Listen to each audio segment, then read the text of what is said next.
Halo Sobat Bola, apa kabar? Semoga semua Baik, sehat selalu. Amin, amin. amin, amin. Kita mau bahas persiapan timnas Indonesia nih menghadapi laga penentuan siapa yang akan maju ke Olimpiade. Satu tiket saja, Betul. siapa yang menang dia yang dapat tiket ke Olimpiade. Yang kalah ya mohon maaf, coba lagi. Ya, Bro Ipung, seperti apa persiapan timnas Indonesia? Ya, memang timnas Indonesia, syukurnya ya, satu hal yang kita patut syukuri bahwa level kompetitiveness timnas kita itu masih tetap terjaga ya.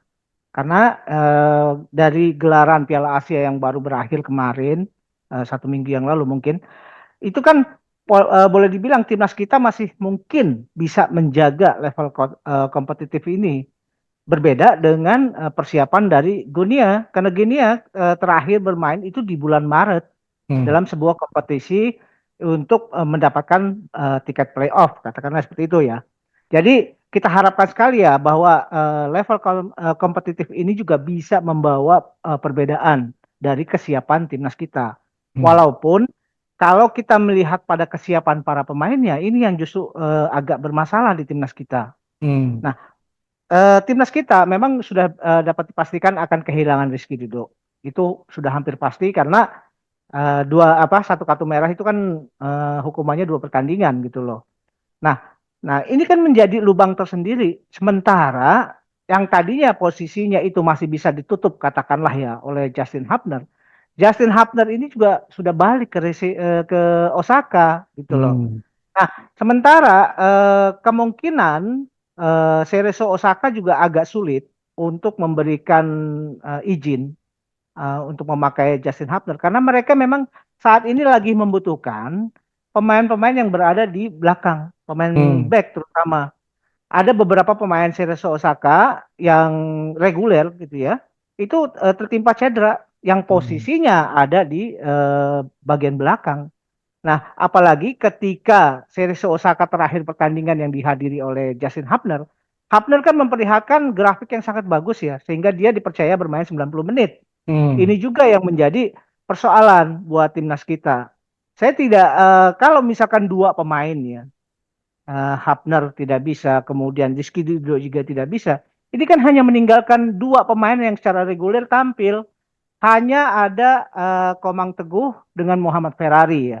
Karena saya sih beranggapan kalau misalkan apa yang dilakukan oleh STY ketika melawan Irak dengan menarik Nathan Chuaon ke kiri, itu saya pikir lebih banyak membuat masalah di lapangan tengah justru.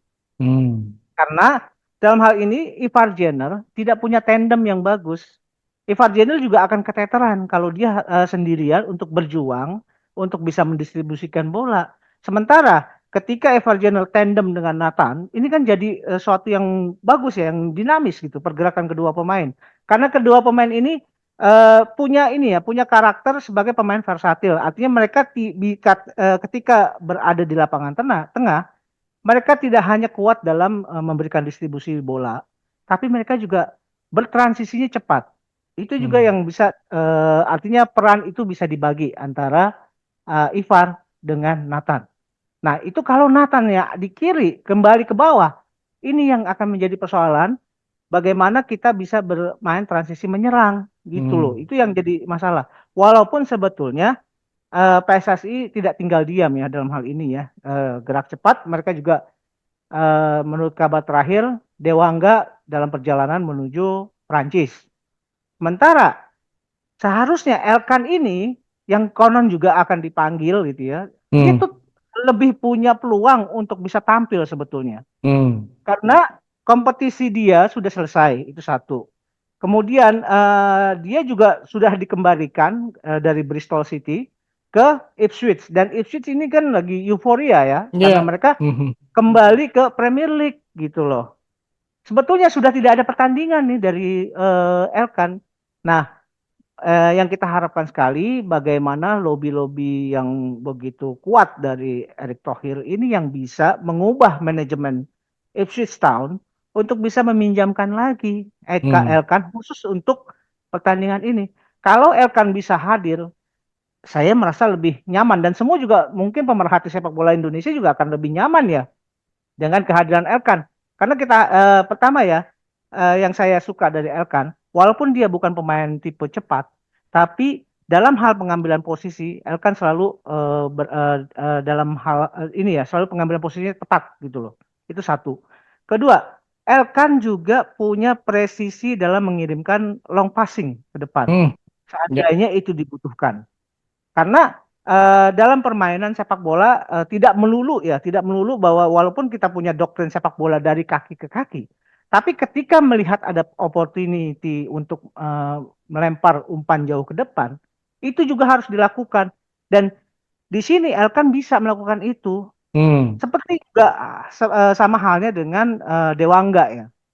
Dewangga juga kan juga yang saya perhatikan saya sih lebih lebih ini ya menyukai kalau Dewangga berada di tengah gitu loh. Berada di tengah karena dia juga punya salah satu keunggulan Dewangga, dia juga punya kemampuan untuk melakukan long passing secara presisi. Nah, hmm, cuma persoalannya Dewangga ini kan berbeda level kompetitifnya dengan pemain-pemain kita yang lain. hmm, Dia baru didatangkan. ya, Dia juga didatangkan di katakanlah detik-detik terakhir lah boleh ya, dibilang. Apakah dia mampu beradaptasi dengan cepat? Terutama sekali nih buat timnas kita, persoalan yang utama juga yang harus dihadapi adalah cuaca. Karena cuaca di Paris saat ini kisarannya adalah 13 sampai 14 derajat Celcius. Di Batu Malang aja itu rata-rata yang cuaca 18 sampai 19 derajat itu aja udah dianggap dingin. Apalagi bermain di 13 derajat. Yang masalahnya Indonesia itu baru bermain di Qatar. Itu yang jadi masalah hmm, juga. iya, Jadi banyak sih persoalan-persoalan yang harus bisa diselesaikan mhm, oleh manajemen timnas U23 maupun dari kepengurusan PSSI. Kepengurusan PSSI terutama Pak Erick Thohir kita harapkan lobby-lobbynya. Kemudian STY kita harapkan juga bisa membangun mentalitas, bisa membangun kepercayaan diri.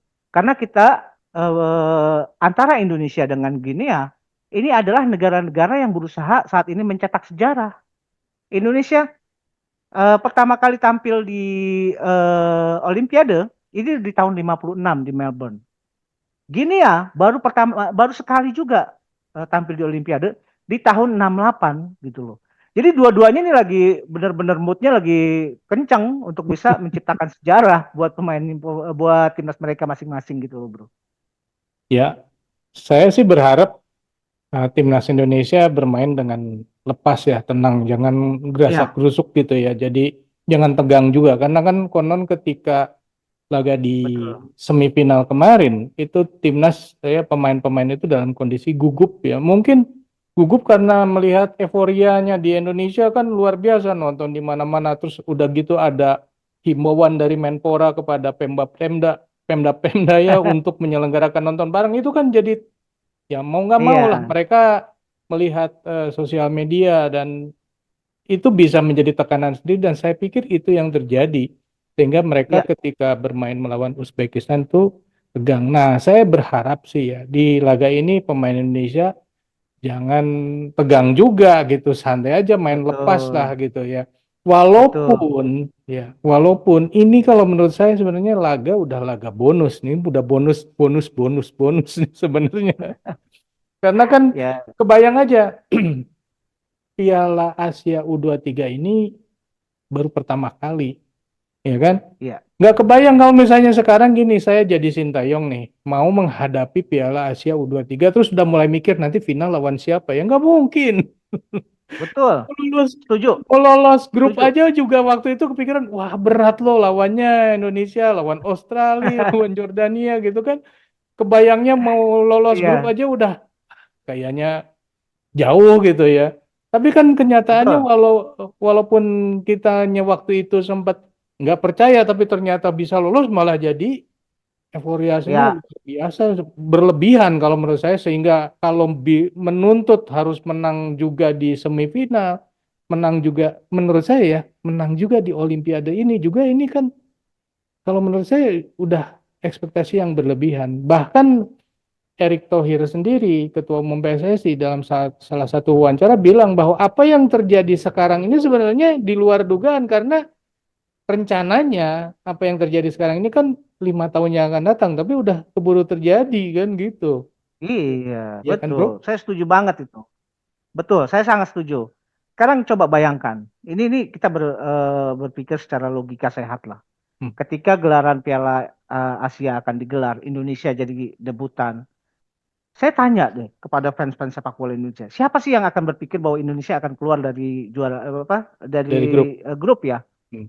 Karena di situ bercokol Qatar, Jordania, Australia, yang semuanya rata-rata itu lebih bagus dari Indonesia. Ini secara ini ya, secara logika kita berpikir pada Hmm. saat gelaran Piala Asia akan digelar gitu ya. Ya, Tapi kemudian walaupun PSSI memberikan target lolos dari grup, itu pun juga target itu sebetulnya berat sekali dan semua fans sepak bola dan pemerhati sepak bola juga di Indonesia akan hmm. berpikir, aduh sangat sangat sangat sangat sulit gitu loh. Hmm. Tapi satu-satunya orang yang punya keyakinan bahwa Indonesia mencapai semifinal itu cuma Sintayong gitu loh. Ya, betul. Nggak ada orang lain yang nggak ada pemerhati sepak bola, fans sepak bola yang punya keyakinan bahwa Indonesia bisa sampai semifinal gitu loh. Betul, Tidak betul. ada gitu loh. Uh, uh. Jadi kalau kemudian ya ketika mencapai level-level sampai semifinal, ya artinya ekspektasi pemain apa pemerhati dan fans sepak bola kita juga meninggi ya. Ya. Tapi jangan sampai ekspektasi yang berlebihan ini juga menjadi sebuah ekspektasi yang tidak realistis gitu loh. Hmm. Jangan kita akhirnya ekspektasi ini menjadi beban gitu. Nah, ini yang saya pikir juga saya analisa bisa jadi bahwa ekspektasi yang berlebihan ini juga menjadi beban buat pemain timnas. Selain memang timnas kita mengalami keletihan yang luar biasa. Ya. Keletihan yang luar biasa ini terjadi karena rotasi pemain-pemain tidak sebaik tim-tim lain. Ya, betul. Kedalaman squad Indonesia boleh dibilang agak jomplang. Gap antara pemain line up dengan pemain cadangan katakanlah itu terlalu besar. Jadi kalau misalkan di tengah-tengah pertandingan dimasukkan pemain-pemain pengganti, yang dikhawatirkan oleh kepelatihan itu akan mengubah ritme permainan dan mengubah gaya permainan kita. Artinya momentum itu bisa hilang. Makanya yang dipakai adalah pemain yang itu aja Mhm. gitu. Dan sayangnya ketika Indonesia juga melangkah ke level-level tahap-tahap berikutnya yang menuntut intensitas yang lebih tinggi, kita tidak siap secara kebugaran gitu loh, Bro. Ditambah dengan ekspektasi yang sudah kelewatan gitu loh. Ya. Jadi saya pikir gini ya, waktu sebelum laga dimulai, Hmm. itu sudah disiapkan laganya cuma sampai semifinal. Kemungkinan besar kayak gitu sih sebenarnya. Jadi peaknya itu dilihat di semifinal. Karena udah di atas semifinal kayaknya udah nggak kepikiran waktu itu bahwa Indonesia bisa melaju lebih jauh dari semifinal kan gitu. Sehingga memang Ya, tidak disiapkan sampai sejauh itu. Kelihatannya sih. ya, saya nggak tahu ya bagaimana cara manajemen dari timnas untuk melihat pada fase-fase pertandingan ini. Tapi ini kan sebagai pembelajaran ya, bahwa satu yang harus dibenahi adalah bagaimana Indonesia menyiapkan pemain-pemain pelapis dari katakanlah 25 pemain yang dipanggil adalah pemain-pemain yang semuanya punya level yang sama. Itu ya adalah sebuah gambaran yang ideal gitu loh. Artinya untuk ke depan ketika Indonesia punya kesempatan untuk bermain di level-level Asia, ya Indonesia bukan lagi berpikir hanya lolos grup katakanlah ya, tapi kita Mhm. juga harus mempersiapkan untuk bisa tampil di fase-fase berikutnya gitu. Karena yang kita harapkan sekali ya bahwa ini adalah sebagai sejarah dan ini adalah sebagai standar pencapaian timnas kita di masa depan. Ya, Jadi yang setuju. diharapkan standar minimal adalah Indonesia bisa membuat mata dunia terbuka bahwa Indonesia punya kekuatan gitu loh. Ya. Dan mudah-mudahan dengan demikian Indonesia juga bisa menancapkan hegemoni sebagai kekuatan di Asia Tenggara. Bukan Ya. lagi Thailand, bukan lagi Vietnam gitu loh bro. Tapi Indonesia gitu loh. Oke, nah kita tadi bahas mengenai Olimpiade kan ya bahwa ini adalah kesempatan Indonesia untuk maju ke Olimpiade bagi Indonesia sendiri sebenarnya ya. Bisa Ya, aja menganggap bahwa ini kesempatan yang mumpung tinggal satu langkah lagi kan.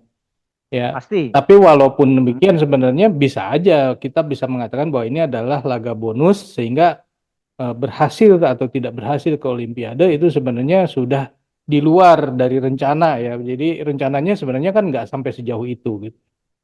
Tapi bagi pemain ini adalah kesempatan satu-satunya maju ke Olimpiade karena di Betul, kesempatan yang berikutnya mereka udah nggak masuk lagi usianya gitu. Ini betul. bagi Jadi, pemain ini adalah kesempatan bukan bukan buat Indonesianya, buat Indonesianya masih ada kesempatan lah misalkan 4-5 tahun yang akan datang ya masih ada kesempatan untuk ya, maju gitu ya. Tapi buat pemainnya ketika yang akan datang itu udah nggak masuk usianya lagi, udah nggak bisa lagi untuk maju ke Olimpiade. Jadi ini adalah satu-satunya kesempatan buat para pemain. Mereka ya, punya kesempatan satu-satunya untuk bisa lolos ke Olimpiade. Nah, iya, buat betul, pemain, iya benar. betul. Buat pemain sendiri juga ini kan ada masalah ya. Maksudnya ketika kemarin bermain agak buruk gitu ya, ada yang kurang bagus lah bermain di laga yang terakhir gitu kan. Untuk Ya, mencari ini kan kemudian ada mulai banyak nih komentar-komentar dari masyarakat nih yang justru tidak bagus nih. Bisa dibahas nggak Bu mengenai itu? ya, ini saya agak menyayangkan ya bahwa banyak juga fans-fans sepak bola kita yang tidak bisa bersikap dewasa dalam melihat timnas kita penampilannya ya. Bahwa sebetulnya timnas kita ini sudah tampil luar biasa. Ya. Nah, walaupun memang ekspektasinya lebih dari itu, tapi kita harus realistis lah bahwa ini Mhm. adalah penampilan perdana Indonesia di Piala Asia Under 23. Jadi jangan sampai ekspektasi yang berlebihan, harapan yang begitu tinggi, tapi kemudian melihat penampilan pemain-pemain yang sebetulnya saya yakin mereka ingin menampilkan yang terbaik. Ya. Mereka ingin mendapatkan hasil yang paling maksimal. Tapi akhirnya kita gagal, ya ini jangan kemudian menjadi ini ya berbalik arah, tuh. Berbalik arah yang tadinya begitu euforianya begitu Mendukung. bagus, mendukung, ketika gagal tiba-tiba menjadi musuh gitu, musuh pemain Indonesia. Karena ya kita kita sih tidak bisa mengingkari ya bahwa dunia media sosial ini juga sesuatu yang apa ya berbahaya juga sebetulnya buat para pemain kita terutama ya. Mhm. Kalau mereka aktif hadir di media sosial karena ini juga bisa meruntuhkan mentalitas mereka. Saya ingat ada perkataan dari kapten timnas U23-nya Malaysia, Muhairi Asmal yang kemudian diserang habis oleh para pemain-pemain veteran timnas Malaysia. Karena Muhairi Asmal ketika memberikan statementnya, saya tahu bahwa saya akan di apa banyak komentar-komentar yang masuk ke saya dan mereka semua mencap saya sebagai pemain yang buruk. Ya baiklah itu saya terima. Tidak seperti itu seharusnya. Karena dengan Hmm. demikian dia menegaskan bahwa media sosial itu menjadi rujukan buat dia Oh. untuk melihat bagaimana dia melihat performancenya. Ini yang berbahaya. Tapi di satu sisi saya juga ada sisi positif dari statementnya Elkan Bagot. Elkan Bagot bilang begini, saya tidak terlalu aktif di dunia media sosial. Bahkan notifikasi komentar di media sosial saya matikan 3 hari menjelang pertandingan dan 1 hari setelah pertandingan. Dan Hmm. biasanya saya hanya aktif di media sosial untuk melihat aktivitas teman-teman saya. Saya tidak mau Hmm. membahas komentar. Itu suatu hal yang bagus menurut saya. Hmm. Nah, karena apa ya ekspektasi yang terlalu berlebihan ini juga ya bisa sangat-sangat berbahaya. Hmm. Sebagai contoh yang baru-baru ini di Malaysia, bagaimana Faisal Halim kemudian diserang. Faisal Halim ini pemain senior Malaysia, sementara Malaysia juga dalam kondisi bahaya nih untuk bisa melaju ke putaran ketiga Piala Dunia, kualifikasi Piala Dunia ya. Hmm. Dia disiram air keras gitu loh. Karena sangat mungkin bahwa penyerangan ini dilakukan berlatar belakang pada prestasi timnasnya Malaysia gitu loh. Hmm.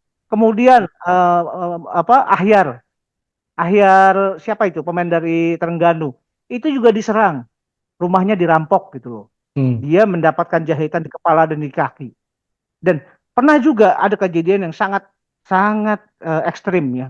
Itu terjadi di tahun 94 ketika Andreas Escobar, pemain timnas Kolombia yang melakukan gol bunuh diri ketika melawan Amerika Serikat, kembali ke negaranya ditembak mati karena kecewa fansnya Hmm. gitu loh.